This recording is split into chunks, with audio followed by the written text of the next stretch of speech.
Un saludo para la raza de Caborca que anda por la Quirós. ¡Que le caiga para el río!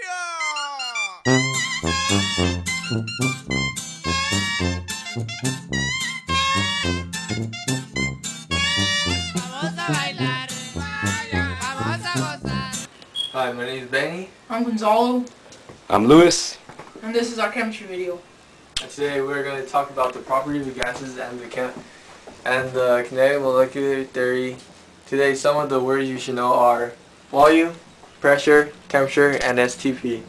First of all, volume, the amount of three-dimensional space occupied by a substance, and temperature, and pressure, constant random collision between tiny particles and the walls of the container.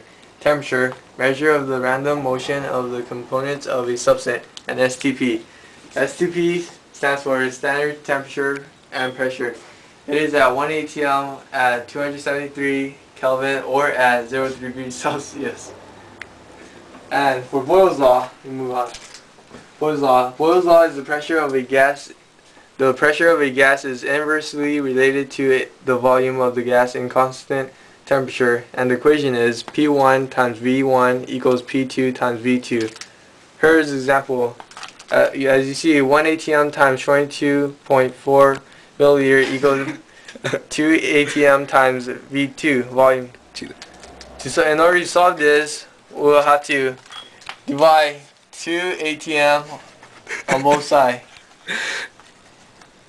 and then cross this, and you'll get 22.4 milliliter over 2 atm equals 11.2 milliliter.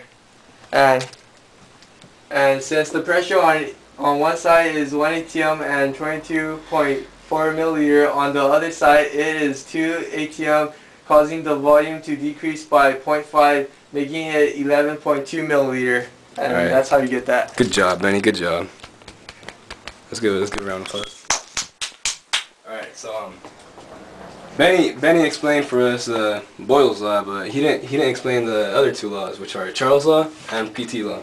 First of all, Charles' law has to do with the volume of a gas which is directly related to the temperature of the gas at constant pressure. Here we have the equation. V1 over T1 equals V2 over T2. And let's just pretty much do the example now. Okay, first of all, V1 is 22.4 liters, T1 is 273 kelvins, and 44.8 liters is V2, and T2 is the variable that we're going to solve for.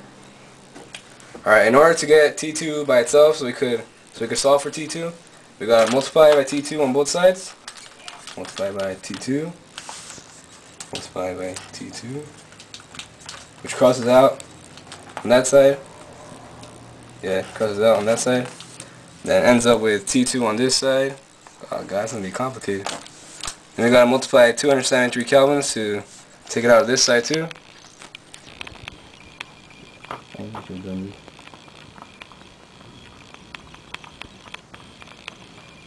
Then we still have 22.4 liters on this side, and it's multiplying, so we got to divide that. We got to divide 22.4 liters. Looks kind of ugly, but here's what we end up with.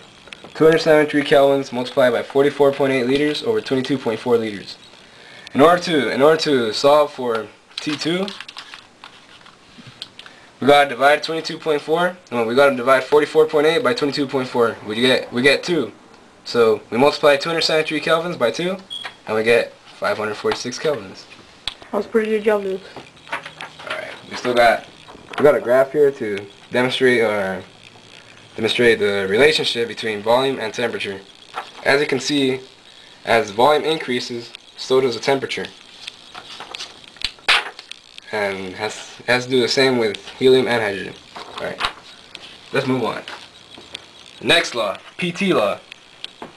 PT law has to do with the pressure of a gas and the temperature. The pressure of a gas is directly related to the temperature of the gas at a constant volume. Here we have the equation. P1 over T1 equals P2 over T2. And in our example, we have P1 over 273 kelvins equals 2 atms over 546 kelvins.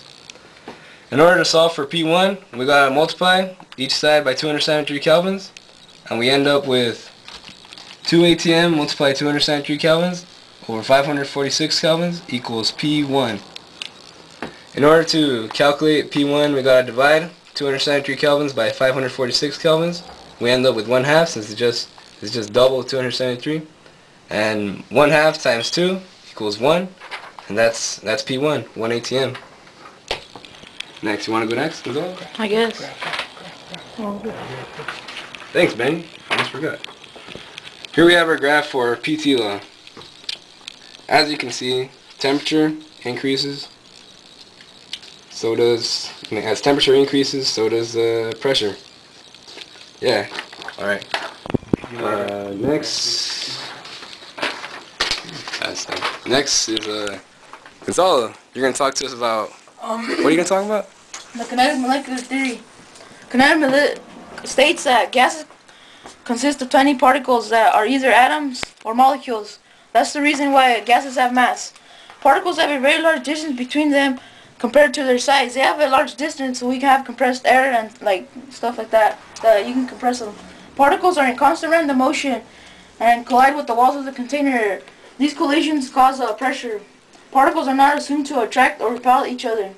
The average kinetic energy of the gas particle is directly related to the Kelvin temperature of the gas. Alright, you guys, I think that's it. Don't we need to explain how you change Kelvins? How you change Celsius to Kelvins, Louis? Alright, Over here, I'll explain it. Alright, cool. Right here, 0 Celsius. To get it to Kelvins, you must add 273. So this would equal 273, as you can see. And to get 96 Celsius, 97, dude. 97, you do the same thing, add 273, and that'll get you 370 Kelvin. How does that look like 96, dude? I'm sorry, dude. Wow. Alright. Alright, I think that's it. Let's see, guys. Alright. See ya.